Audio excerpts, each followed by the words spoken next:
My forever smile journey started like this. I wasn't happy with my teeth or my smile, and I felt that it was best for me to change to get a better looking smile and better teeth.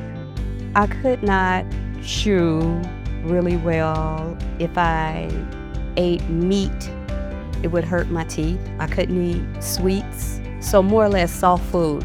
My teeth were kind of yellow, and I wanted white teeth, something bright, something to really make me look pretty.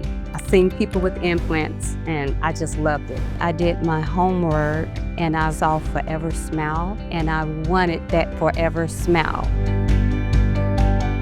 The staff here are like family.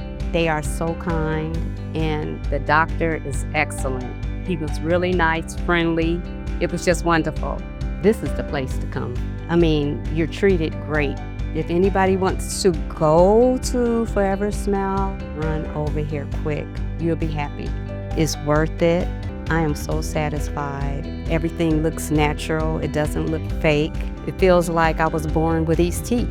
They're so strong, and I feel so good. I have my confidence back. I have my smile, and I can eat now, and I can chew food much better, and I'm always smiling. And recently I was on the cruise, and I was smiling as I was walking, and people were saying, "Oh my goodness, your smile was so beautiful, and you look just gorgeous." I wanted to cry because it was just so beautiful. I felt so good about myself. My confidence went straight up to the top. I was like, "Oh my God, you look so good." That's all I gotta say. I'm just so happy. I'm still happy. I'm gonna go to bed happy. I'm gonna wake up happy tomorrow. I feel beautiful.